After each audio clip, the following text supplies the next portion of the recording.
कलंकीमा अवस्थित नेपालकै पहिलो ठूलो र अत्याधुनिक होलसेल बजार एनबीटीसी सञ्चालनमा कम्प्लेक्समा सम्पूर्ण फेन्सी तथा कस्मेटिक सामानहरू होलसेल मूल्यमा उपलब्ध छन्। दर्शकबिन नमस्कार। केन्द्रबिन्दु अनलाइन टिभीबाट हरेक दिन बेलुका प्रसारण हुने केन्द्रबिन्दु न्यूजमा तपाईँ सम्पूर्णलाई स्वागत गर्न चाहन्छु। म छु सिमरन स्याङ बतामङ। केन्द्रबिन्दु न्यूजमा हामी दिनभरिका टप 5 खोजमूलक तथा महत्त्वपूर्ण समाचारहरू सम्प्रेषण गर्ने गर्छौं। सुरु गरौं आजका समाचारहरूका प्रमुख शीर्षकहरूबाट। भारतीय गुप्तचर संस्था रका प्रमुख गोयल र प्रधानमन्त्री ओली बीच भेटवार्ता। नेपाल भारत बीचको मैत्री सम्बन्ध खलबलिन नदिने गोयलको भनाई। देशकै ठूलो सबस्टेसन निर्माण सम्पन्न, 1200 मेगावाट विद्युत आयात निर्यात गर्न चिडियाखानामा रहेका वन्यजन्तुलाई खाना खुवाउन आर्थिक समस्या। ललितपुर महानगरपालिकाद्वारा 10 लाख रुपैयाँ सहयोग। यस पटकको दशैंमा पशु बलि निकै कम हुने विकल्पमा कुविन्डो र नरिवल चढाइने। र अमेरिकी राष्ट्रपति र उपराष्ट्रपतिको उम्मेद्वारलाई अपहरण र हत्याको धम्की दिने युवक पक्राउ। जस्तै परिस्थितिमा पनि होन्डा छ सधैँ तपाईसँगै। त्यसैले अब होन्डा हुनेछ तपाईसँग मात्र 1 रुपैयाँको डाउन पेमेन्ट वा 1 रुपैयाँको इएमआई वा 1% इन्ट्रेस्ट रेटमा। थप जानकारीका लागि यी नम्बरमा कल गर्नुहोस् वा माथि दिएको लिङ्क क्लिक गर्नुहोस्। होन्डा छ सधैँ तपाईसँगै। शर्माजी, चाउचाउ। कुन चाउचाउ? जसमा फाइदा छ। कसलाई फाइदा? हामीलाई कि ग्राहकलाई? तपाईलाई फाइदा हुने प्रीति चाउचाउ। फाइदा के छ यसमा? फाइदा चौता मसलाको स्वाद छ, मिठो मिठो याद छ, भोक मिटाउने ताकत छ, वर्षौंको विश्वास छ। बुझ्यो? प्रीति चाउचाउ, फाइदा हुने चाउचाउ। भोक लागेमा प्रीति खाऊ। समाचार सुरु गरौं विश्वव्यापी रूपमा फैलिरहेको कोरोना भाइरस सम्बन्धी अपडेटबाट। विश्वभर कोरोना भाइरस संक्रमितको संख्या 4 करोड 15 लाख नाघेको छ भने संक्रमणबाट मृत्यु हुनेको संख्या 11,37,000 नाघेको छ। त्यस्तै विश्वभर निको भएर घर फर्किनेको संख्या 3 करोड 9 लाख नाघेको छ। यता नेपालमा बिहिबार कोरोनाका कारण 21 जनाको मृत्यु भएको छ। यो सँगै कुल मृत्यु हुनेको संख्या 812 जना पुगेको छ। त्यस्तै आज देशभर 3637 जना संक्रमित थपिएका छन्। यो सहित नेपालमा कुल संक्रमितको संख्या 1,48,509 जना पुगेको छ। त्यस्तै देशभर सक्रिय संक्रमितको संख्या 44,877 पुगेको छ। स्वास्थ्य तथा जनसङ्ख्या मन्त्रालयका प्रवक्ता डाक्टर जागेश्वर गौतमका अनुसार बिहिबार 3,215 जना कोरोना संक्रमण मुक्त भएका छन्। यससँगै कुल निको हुनेको संख्या 1,02,829 जना पुगेको छ। पछिल्लो 24 घण्टामा 15,255 पीसीआर परीक्षण गरिएको छ। यो सँगै देशभर कुल 13,50,152 पीसीआर परीक्षण गरिएको छ। आज काठमाडौँ उपत्यकामा 1,552 जनामा संक्रमण पुष्टि भएको छ, जसमध्ये काठमाडौँमा 1,283, भक्तपुरमा 112 र ललितपुरमा 157 जना रहेका छन्। यो सँगै उपत्यकामा कुल संक्रमितको संख्या 64,134 पुगेको छ। अब पूरा समाचार। अमेरिकी राष्ट्रपति पदका लागि डेमोक्रेटिक पार्टीका तर्फबाट उम्मेद्वार बनेका जोसेफ आर बाइडेन जुनियर तथा उपराष्ट्रपतिकी उम्मेद्वार कमला ह्यारिसको अपहरण तथा हत्या गर्ने धम्की दिएको आरोपमा अमेरिकामा एक पुरुष पक्राउ परेका छन्। खुफिया निकायले उनी विरुद्ध बुधबार मुद्दा दायर गरेका छन्। हेरौं पूरा समाचार। अमेरिकी राष्ट्रपति पदका लागि डेमोक्रेटिक पार्टीका तर्फबाट उम्मेद्वार बनेका जोसेफ आर बाइडेन जुनियर तथा उपराष्ट्रपति पदकी उम्मेद्वार कमला ह्यारिसको अपहरण तथा हत्या गर्ने धम्की दिएको आरोपमा अमेरिकामा एकजना पुरुष पक्राउ परेका छन्। जेम्स टेल रिड नाम गरेका ती पुरुष शुक्रबार मेरील्यान्ड राज्यबाट पक्राउ परेका हुन्। खुफिया निकायले उनी विरुद्ध बुधबार दायर गरेको आपराधिक उजुरीमा ती मान्छेले सो कार्यका लागि केही कदम चालेका थिए भन्ने बारेमा भने केही खुलाइएको छैन। द न्युयोर्क टाइम्समा प्रकाशित समाचार विवरण अनुसार अक्टोबर 4 मा रिले बाइडेन र ह्यारिसको निर्वाचन प्रचार सामग्री लेखिएको एक घरमा उनीहरूलाई अपहरण र मार्ने धम्की दिएको एक लिखित पर्चा छाडेका थिए। उनले बाइडेन र ह्यारिससँगै उनका समर्थकहरूलाई समेत धम्की दिएको दाबी गरिएको छ। उनी धम्की छाडिएको घरमा ढोकामा रहेको क्यामेरामा कैद भएको उजुरीमा उल्लेख गरिएको छ। यता अमेरिकी राष्ट्रपति डोनाल्ड ट्रम्पका राष्ट्रिय सुरक्षा सल्लाहकारले चीनले पश्चिमाबाट कोरोना भाइरस खोपको अनुसन्धान चोर्ने प्रयास गरेको आरोप लगाएका छन्।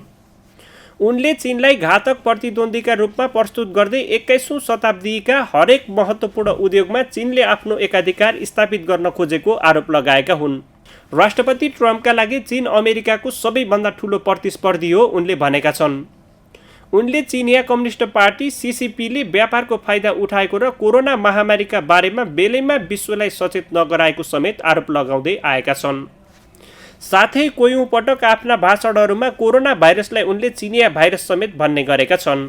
चीन विरुद्ध 20 मिनट बोलेका रोबर्ट ओ ब्रायनले उच्च ब्रिटिस र अमेरिकी सेना तथा खुफिया अधिकारीसँग चीन आफ्ना जनतालाई समेत दमन गर्ने सिकारी शक्ति भएको र उसले आफ्ना छिमेकी तथा पश्चिमा शक्ति दुवैलाई दबाउन खोजेको बताएका थिए।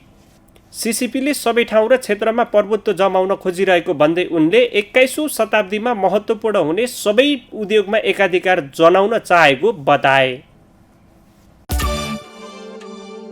दर्शकवृन्द, विगतका वर्षहरूमा दशैंमा हजारौं पशुपक्षीको बलि दिने गरिन्थ्यो, तर यसपटक भने शक्तिपीठहरूमा नित्य पूजा मात्रै हुने भएको छ। कतिपय ठाउँमा केही मात्रामा बलि दिए पनि धेरैजसो ठाउँमा भने कुबिन्डो र नरिवल चढाइने भएको छ। हेरौँ यसै विषयमा तयार पारिएको यो रिपोर्ट। मुलुकका शक्तिपीठहरूमा कोभिड-19 का कारण यसपटक पशु बलि निकै कम हुने भएको छ। कोरोना महामारीको जोखिमलाई ध्यानमा राखी शक्तिपीठमा परम्परा धान्न बाहेक पशु बलि नहुने भएको हो। सरकारले मुलुकका अधिकांश मन्दिरमा नित्य पूजा बाहेक मन्दिरमा नजान सर्वसाधारणलाई अनुरोध गरेको छ। दशैं तथा अन्य चाडबाडमा शक्तिपीठ तथा मन्दिरमा गएर पूजा अर्चना गर्ने तथा भाकल अनुसारको बलि चढाउने विभिन्न समुदायमा प्रचलन रहिआएको छ। कोभिड-19 का कारण भिडभाड कम गर्ने हेतुले शक्तिपीठमा पशु बलि घटाइएको हो। पशु बलि घटाइएपछि शक्तिपीठहरूमा विकल्पका रूपमा कुबिन्डो र नरिवल चढाइने भएको छ। काठमाडौँको हनुमान ढोका र भक्तपुरमा अष्टमी र नवमीका दिन ठूलो सङ्ख्यामा हुँदै आएको पशु बलि यस वर्ष परम्परा धान्नमा मात्रै सीमित गरिँदैछ। हनुमान ढोकाभित्रको मूलचोकमा मा अष्टमी र नवमीका दिन 54 बोका र 54 राँगाको बलि दिने गरिन्थ्यो। दशैंमा पशु बलिको साटो कतिपय स्थानमा कुबिन्डो र घेरौँला चढाइने चलन छ। धर्म र संस्कृतिका नाममा महामारी फैलिन गई जनताले दुःख कष्ट भोग्न नपरोस् भन्नका लागि विकल्पमा कुबिन्डो र नरिवल चढाइने हनुमान ढोका हेरचाह अड्डाका पुरोहित देवराज अर्यालले जानकारी दिए। परम्परा र संस्कृतिका रूपमा चलिआएको तलेजु लगायत शक्तिपीठमा पशु बलिका लागि पनि सरकारले बजेट विनियोजन गर्दै आएको छ। यसैबीच नेपाली सेनाले निशान भगवतीलाई शक्ति स्वरूपका रूपमा मान्ने हुँदा भगवती र कोतमा बाहेक यसपटक अन्यत्र पशु बलि नदिने जनाएको छ।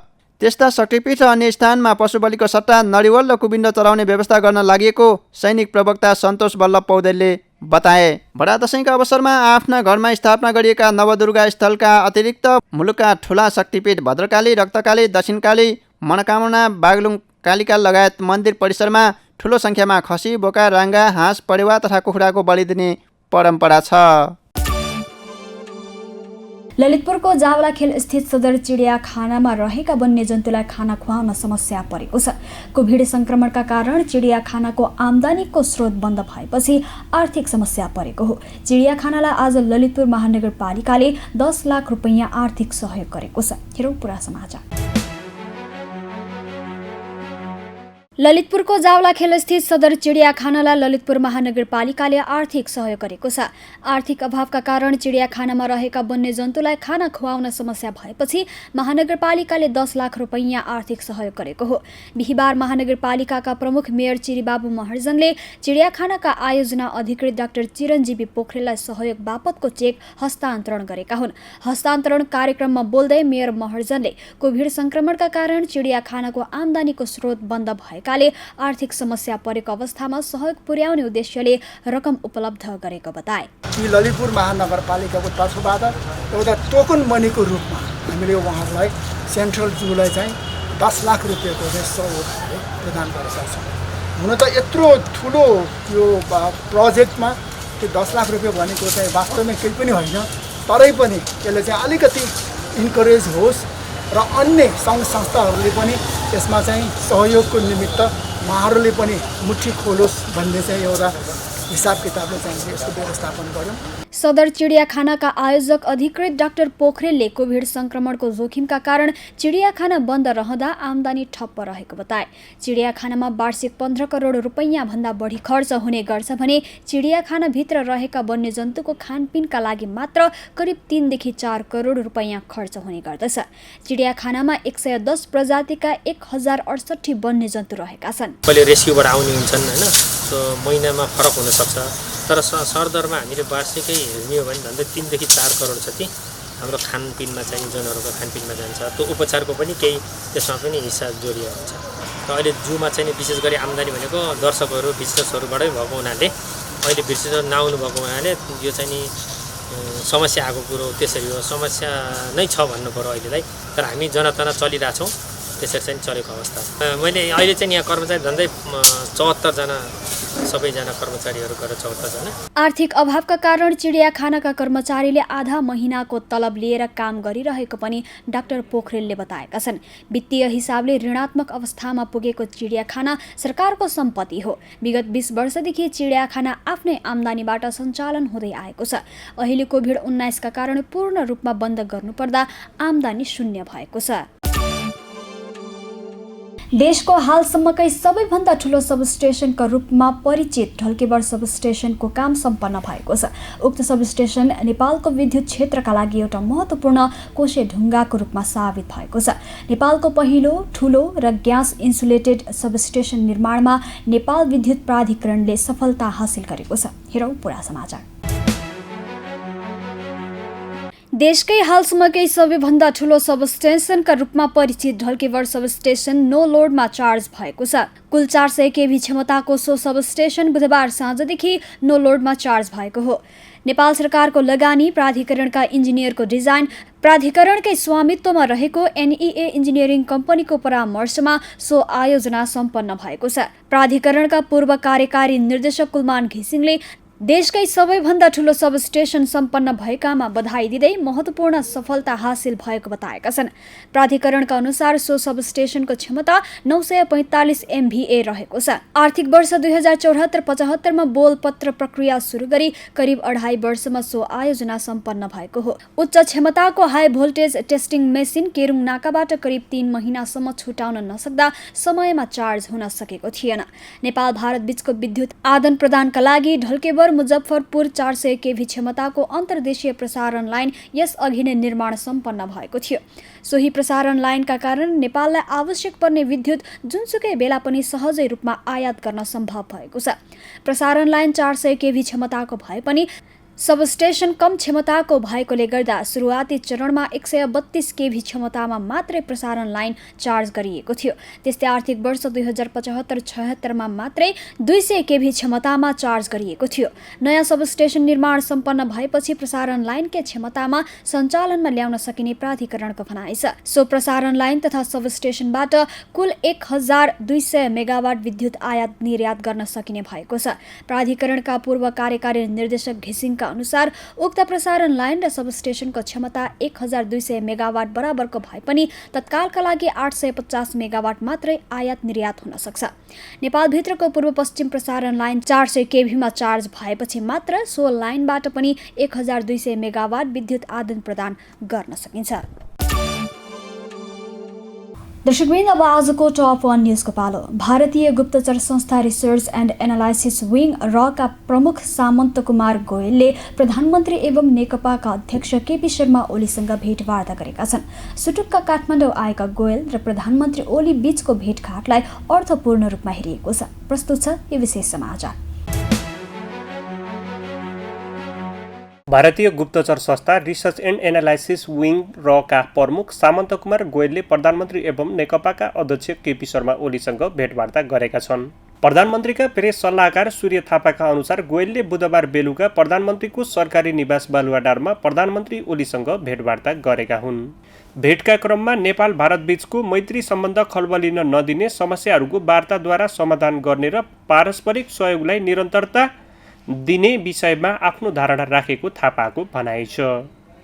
त्यस्तै भारतीय गुप्तचर विभाग रका प्रमुख गोयल आफ्नो छोटो भ्रमण सकेर बिहिबार भारत प्रस्थान गरेका छन्। गोयल बुधबार दिउँसो 1 बजे चार्टर्ड विमान मार्फत त्रिभुवन विमानस्थलमा आएका थिए। गोयल सोही विमानमा बिहिबार बिहान फर्किएका हुन्। उनी नेपाल किन आए भन्ने विषयमा उच्च तहबाट खुलाइएको छैन। यही कार्तिक महिनामै भारतीय सेनाध्यक्ष मनोज मुकुन्द नरवणे नेपाल आउन थालेका छन्। नेपालले केही समय पहिले लिम्पियाधुरा, लिपुलेख र कालापानी क्षेत्रको भूभाग समावेश गर्दै नेपालको नयाँ राजनीतिक एवं प्रशासनिक नक्सा सार्वजनिक गरेको थियो।